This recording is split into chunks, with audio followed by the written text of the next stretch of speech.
నటుడు మోహన్ బాబు మరోసారి అజ్ఞాతంలోకి వెళ్లారు. మోహన్ బాబు బెంగళూరులో ఉన్నట్లుగా పోలీసులు అనుమానిస్తున్నారు. జర్నలిస్ట్ పై దాడి కేసులో మోహన్ బాబుపై హత్యాయత్నం కేసు నమోదైంది. ముందస్తు బెయిల్ కోరుతూ హైకోర్టులో మోహన్ బాబు పిటిషన్ వేశారు. అరెస్టు చేయకుండా మధ్యంతర ఉత్తర్వులు ఇవ్వాలంటూ హైకోర్టును కోరారు మోహన్ బాబు. అయితే మధ్యంతర ఉత్తర్వులు ఇవ్వలేమని, కౌంటర్ దాఖలు తర్వాతే విచారణ జరిపి నిర్ణయం తీసుకుంటామంటూ హైకోర్టు చెప్పింది. ఈ నేపథ్యంలోనే మోహన్ బాబు మళ్ళీ అజ్ఞాతంలోకి వెళ్ళినట్టుగా తెలుస్తోంది. ఇక మోహన్ బాబు కేసులో మరో ట్విస్ట్ అయితే చోటు చేసుకుంది. జర్నలిస్టుపై దాడి కేసులో హత్యాయత్నం కేసు నమోదైన నేపథ్యంలో ముందస్తు బెయిల్ కోసం హైకోర్టును ఆశ్రయిస్తే ఇక మంచు మోహన్ బాబు ఈలోపు తనను అరెస్ట్ చేయకుండా మధ్యంతర ఉత్తర్వులు ఇవ్వాలంటూ ఆయన తరపు న్యాయవాది పిటిషన్ దాఖలు చేశారు. మధ్యంతర ఉత్తర్వులు ఇవ్వలేమని, కౌంటర్ దాఖలు చేసిన తర్వాతే విచారణ జరిపి నిర్ణయం తీసుకుంటామంటూ తెలిపింది తెలంగాణ రాష్ట్ర హైకోర్టు. దీంతో 16వ తేదీ హైదరాబాద్ నుంచి చంద్రగిరి చేరుకున్నారు మోహన్ బాబు. బుధవారం సాయంత్రం నుంచి శ్రీ విద్యానికేతన్ నుంచి వెళ్ళిపోయారు. అలాగే బెంగళూరులో ఉన్నట్టుగా పోలీసులు అనుమానిస్తున్నారు. అయితే ఏ క్షణమైనా పోలీసులు అరెస్ట్ చేస్తారనే భయంతో మళ్ళీ అజ్ఞాతంలోకి మోహన్ బాబు వెళ్ళినట్టుగా తెలుస్తోంది. మొత్తం మీద దానికంటే ముందు తెలంగాణ హైకోర్టులో అతనికైతే చుక్కెదురైంది. ముందస్తు బెయిల్పై మధ్యంతర ఉత్తర్వులు ఇవ్వాలంటూ ఆయన వేసిన పిటిషన్ అయితే కోర్టు తిరస్కరించింది. మోహన్ బాబు పిటిషన్పై ఉన్నత న్యాయస్థానంలో విచారణ జరిగిన సందర్భంగా మోహన్ బాబు దుబాయ్ వెళ్తారంటూ ప్రతివాదుల తరపు న్యాయవాది ఆరోపించారు. అయితే అలాంటిదేం లేదంటూ మోహన్ బాబు లాయర్ కోర్టుకు చెప్పారు. ఇద్దరి వాదనలు విన్న న్యాయస్థానం అఫిడవిట్ దాఖలు చేయాలంటూ ఇరు వర్గాలను ఆదేశించిన పరిస్థితి. మొత్తం మీద మోహన్ బాబు అయితే ప్రస్తుతం అజ్ఞాతంలో ఉన్నారు. చంద్రగిరిలోని శ్రీ విద్యానికేతన్ నుంచి ఆయన బెంగళూరు వైపు వెళ్ళినట్టుగా చెప్తున్నారు, పోలీసులు అనుమానిస్తున్నారు. సో దీంతో ఆయన మళ్ళీ అజ్ఞాతంలోకి వెళ్ళినట్టయింది. హత్యాయత్నం కేసులో బెయిల్ మధ్యంతర ఉత్తర్వులు ఇవ్వాలంటూ ఆయన కోర్టుకు విన్నవించుకోవడంతో కోర్టు అందుకు అంగీకరించిన నేపథ్యంలో ప్రస్తుతం ఆయన అజ్ఞాతంలోకి వెళ్ళిన సిచ్యువేషన్ మళ్ళీ ఆసక్తి రేపుతుంది.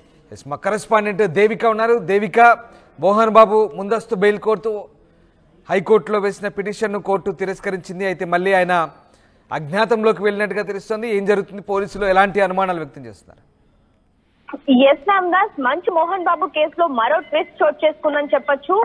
మళ్ళీ అజ్ఞాతంలోకి మంచు మోహన్ బాబు వెళ్లారనే విషయం తెలుస్తుంది. ఎందుకంటే గతంలో కూడా అరెస్ట్ చేసే అవకాశాలు ఉన్నాయి కాబట్టి నేను అరెస్ట్ అవ్వకూడదు అంటూ కూడా ఆయన ఎవరికి తెలియకుండా వేరే ప్రదేశంలో ఉన్నారంటూ కూడా పోలీసులు చెప్పడం జరిగింది. మళ్ళీ ఆయన కూడా దానికి సంబంధించి ట్వీట్ కూడా ఇవ్వడం జరిగింది. అంటే నేను ఎక్కడికి వెళ్ళలేదు, నా ఆరోగ్య సమస్య వల్ల నేను ఇంట్లోనే ఉన్నాను అంటూ కూడా ట్వీట్ కూడా చేయడం జరిగింది. అయితే జర్నలిస్టులపై దాడి కేసులో మంచు మోహన్ బాబుపై హత్యాయత్నం కేసు నమోదైన విషయం అందరికీ తెలిసింది. అయితే దీంట్లో ముందస్తు బెయిల్ కోసం హైకోర్టును ఆశ్రయించారు మంచు మోహన్ బాబు. కానీ ఈ లోపే అరెస్ట్ చేయకుండా మధ్యంతర ఉత్తర్వులు ఇవ్వాలని కోరారు మంచు మోహన్ బాబు తరఫున ఉన్న లాయర్. కానీ మధ్యంతర ఉత్తర్వులు ఇవ్వలేమని, కౌంటర్ దాఖలు చేసిన తరువాతనే విచారణ జరిపి నిర్ణయం తీసుకుంటామని తెలిపింది తెలంగాణ రాష్ట్ర హైకోర్టు.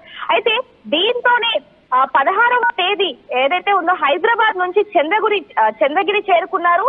అక్కడి నుంచి బుధవారం సాయంత్రం ఆయన కాలేజ్ ఏదైతే ఉందో శ్రీ విద్యానికేతన్ నుంచి మళ్ళీ అక్కడి నుంచి వెళ్లిపోయి అసలు ఎక్కడికి వెళ్లారు ఏంటనే విషయం కూడా ఎవరికి తెలియదు. పోలీసులు కూడా ఆయన గురించి వెతికినప్పటికీ కూడా కొన్ని రోజులు అసలు ఎక్కడున్నారనే విషయం కూడా తెలియనప్పటికీ కూడా ఇప్పుడు బెంగళూరులో ఉన్నారంటూ కూడా పోలీసులు అనుమానిస్తున్నారు. మరి దీనికి సంబంధించి ఆయన ఏ విధంగా రెస్పాన్స్ అవుతారనే విషయం కూడా తెలియాల్సి ఉంది. అయితే ఏ క్షణాన పోలీసులు అరెస్ట్ చేస్తారో తెలియదు కాబట్టి ఆయన అజ్ఞాతంలోకి, ఆ భయంతో అజ్ఞానంలోకి వెళ్లిపారనే ఒక వార్త కూడా హల్చల్ అవుతుంది Ramdas. Right, thank you Devika. So arrest భయంతో నటుడు మోహన్ బాబు అజ్ఞాతంలోకి వెళ్ళినట్టుగా తెలుస్తోంది. బెంగళూరులో ఆయన తలదాచుకున్నట్టుగా అనుమానిస్తున్నారు. జర్నలిస్టుపై దాడి కేసులో మోహన్ బాబుపై హత్యాయత్నం కేసు నమోదైంది. ముందస్తు బెయిల్ కోర్టు హైకోర్టులో మోహన్ బాబు వేసిన పిటిషన్ను తిరస్కరణకు గురైంది. ఈ నేపథ్యంలో మోహన్ బాబు ఇక మళ్ళీ అజ్ఞాతంలోకి వెళ్ళినట్టుగా తెలుస్తోంది.